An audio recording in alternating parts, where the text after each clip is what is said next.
வணக்கங்க, நான் உங்கள் தனசேகர். டி அப்டேட்ஸ்க்கு உங்களை மறுபடியும் வரவேற்கிறேன். எல்லோரும் நல்லா இருப்பீங்கன்னு நம்புகிறேன். அண்டர்ஸ்டாண்டிங் ஹிந்தி வித் தனா நம்மளுடைய சேனலில் ஸ்போக்கன் ஹிந்தியை ஃபோக்கஸ் பண்ணி நம்ம ஒரு சீரீஸ் பண்ணிகிட்ருக்கோம். எல்லோரும் ப்ராக்டிஸ் பண்ணிகிட்ருக்கீங்க. ரொம்ப நல்ல ஃபீட்பேக்ஸும் வந்துட்டுருக்கு. Thank you so much. போன வீடியோவில் நம்மளுடைய டெய்லி லைஃப்பில் ஒரு ஆப்போனண்ட் முன்னாடி இருக்கிற பர்சனை வாழ்த்தி அவங்களோட நார்மலாக பேசக்கூடிய ஒரு 15 முக்கியமான வார்த்தைகளை பற்றி பார்த்தோம். எல்லோரும் ப்ராக்டிஸும் பண்ணியிருப்பீங்கன்னு நம்புகிறேன். ஸோ அதுக்கான ஃபீட்பேக்ஸும் எனக்கு கிடச்சிட்ருக்கு. நிறைய பேர் பர்சனலாக எனக்கு தெரிஞ்ச சர்க்கிள்லேருந்து பர்சனலாக ஃபீட்பேக் கொடுக்குறீங்க. ஸோ அந்த ஃபீட்பேக்கை நீங்கள் கமெண்ட் பாக்ஸ்லேயும் போட்டிங்கன்னா புதுசாக பார்க்குறவங்களுக்கு அது யூஸ்ஃபுல்லாக இருக்கும். இது என்னோட கைண்ட் ரெக்வஸ்ட். இன்றைக்கி நம்ம என்ன பார்க்கலாம் அப்படின்னா, நம்ம லைஃப்பில் டெய்லி யூஸ் பண்ணக்கூடிய வெஜிடபிள்ஸ், சரிங்களா? நம்ம டெய்லி மினிமம் ஒரு 15 வெஜிடபிள் நம்ம ரெகுலராக மார்க்கெட்டில் போய் வாங்குகிறோம். அந்த மாதிரியான வெஜிடபிள்ஸை ஹிந்தியில் எப்படி அதோட பேர் என்ன அப்படின்றது தெரிஞ்சுக்கலாம். முதல்ல வெஜிடபிள்ஸ்னால் ஹிந்தியில் எப்படி சொல்லுவாங்க அப்படின்னா சப்ஜி அப்படின்னு சொல்லுவாங்க. சப்ஜி அப்படின்னா காய்கறி. நல்லா நோட் பண்ணிக்கோங்க, சப்ஜி, சரிங்களா? இப்போ இதுவே ப்ளூரலாக காய்கறிகள் அப்படின்னு சொல்கிறோம்னா அதை என்ன சொல்லுவாங்க அப்படின்னா சப்ஜியா. சொல்லுங்கள், சப்ஜியா, சரிங்களா? சப்ஜி அப்படின்னா சிங்குலர், காய். சப்ஜியா அப்படின்னா காய்கறிகள், பல வகையான காய்கறிகள். Okay, so 15 vegetables. இன்றைக்கி ஃபஸ்ட்டு வெஜிடபிள் என்ன பார்க்கலாம். வெஜிடபிள் நம்ம காய்கறி மார்க்கெட்டில் போனோடனே வர்றது வெங்காயம். ஸோ வெங்காயத்துக்கு ஹிந்தியில் எப்படி சொல்லுவாங்க அப்படின்னா பியாஜ். சொல்லுங்கள், பியாஜ். ஓகே, ஸோ பியாஜ்னா வெங்காயம். அடுத்த வாட்டி நீங்கள் மார்க்கெட் போனீங்கன்னா வெங்காயம் 1 கிலோன்னு கேட்காதீங்க, பியாஜ் 1 கிலோ கொடுங்கன்னு கேளுங்க. வெங்காயத்துக்கு அடுத்து என்ன வரும் கெஸ் பண்ணுங்கள். டமாட்டர். டமாட்டர்னா என்னென்னு யோசிக்கிறீங்களா? தக்காளி. தக்காளிக்கு பேர் ஹிந்தியில் டமாட்டர், சரிங்களா?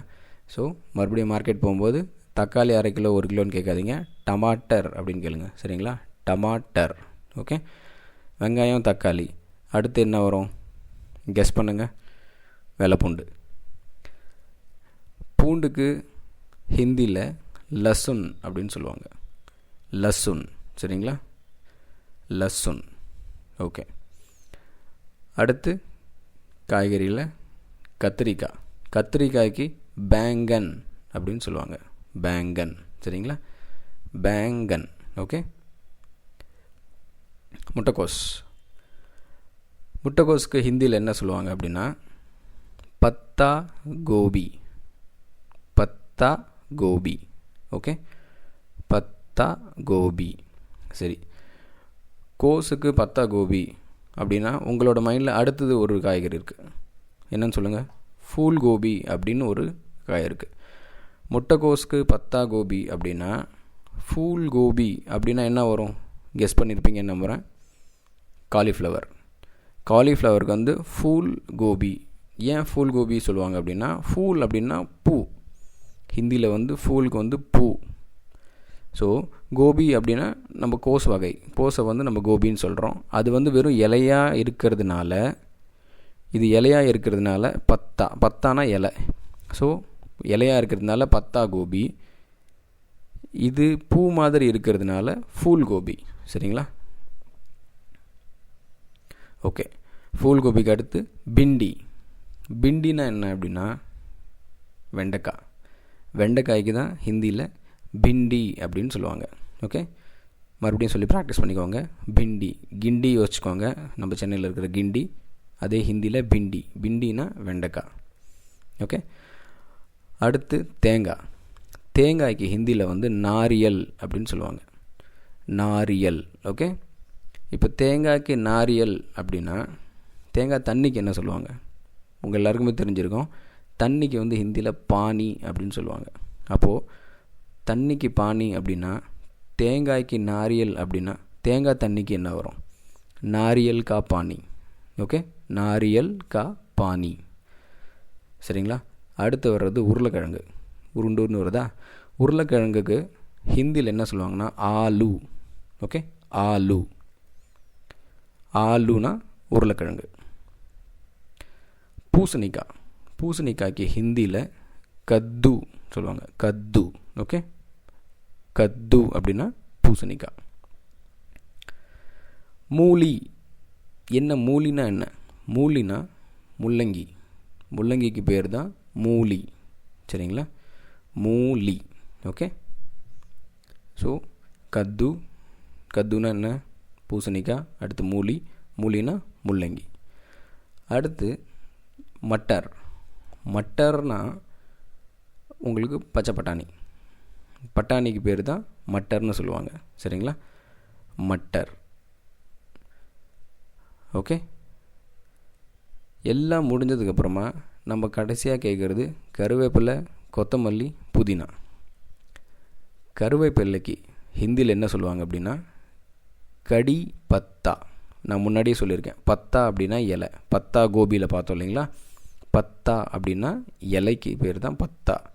அப்போது கறிவேப்பிலை, கறிவேப்பிலைக்கு ஹிந்தியில் கடி பத்தா. ஓகே, கடி பத்தா. புதினா, புதினாக்கு புதினா தான் சொல்லுவாங்க ஹிந்தியில். அடுத்து வர்றது கொத்தமல்லி. கொத்தமல்லிக்கு தனியா, தனியா பத்தா. அவ்வளோதான். ஸோ கருவேப்பிலை, கொத்தமல்லி, புதினா மூணுமே பார்த்துட்டோம். இது நம்மளோட ரொட்டீன் லைஃப்பில் நம்ம அடிக்கடி யூஸ் பண்ணக்கூடிய வார்த்தைகள். சரிங்களா? ஸோ கண்டிப்பாக உங்களுக்கு இதெல்லாம் பிடிச்சிருக்குன்னு நினைக்கிறேன். நீங்கள் ரெகுலராக ப்ராக்டிஸும் பண்ணிகிட்ருப்பீங்கன்னு நான் விசுவாசிக்கிறேன். நம்மளோட சேனலில் இன்னும் டெய்லி ரொட்டீனில் யூஸ் பண்ணக்கூடிய, ரொம்ப கேஷுவலாக யூஸ் பண்ணக்கூடிய வார்த்தைகள்லாம் வரப்போகுது. அடுத்து நம்ம மார்க்கெட்டில் இப்போ நம்ம காய்கறி கடைக்கு போயிட்டோம். அடுத்து என்ன பண்ணலான்னா ஒரு மளிகை கடைக்கு போகலாம். மளிகை கடையில் போயிட்டு நம்ம ரொட்டீனாக முதல்ல காலையில் வாங்குறதுலேருந்து ஈவினிங் வரைக்கும் யூஸ் பண்ணக்கூடிய பொருள்லாம் என்னென்ன வாங்குகிறோம் அப்படின்றத நம்ம பார்க்கலாம். சரிங்களா? ஸோ அந்த வீடியோஸ்லாம் வந்துட்டுருக்கு. ஒரு வீடியோவும் வரும்போதெல்லாம் நீங்கள் அதை ப்ராக்டிஸ் பண்ணிகிட்டே இருங்க. அதுக்கு முன்னாடி இருக்கிற வீடியோவும் ப்ராக்டிஸ் பண்ணுங்கள். அந்த வீடியோலாம் உங்களுக்கு வரணும் அப்படின்னா நம்மளோட சேனலை நீங்கள் மறக்காமல் சப்ஸ்கிரைப் பண்ணியிருக்கணும். சப்ஸ்கிரைப் பண்ணால் தான் உங்களுக்கு நோட்டிஃபிகேஷன் வரும். எப்போ நோட்டிஃபிகேஷன் வரும்னா பக்கத்தில் இருக்கிற அந்த பெல் ஐக்கானை, மணி அடிக்கிற மாதிரியே ஒலிக்கிற மாதிரி ஒரு ஐக்கான் வரும். அதை கிளிக் பண்ணிங்கன்னா தான் உங்களுக்கு நோட்டிஃபிகேஷன் வரும்.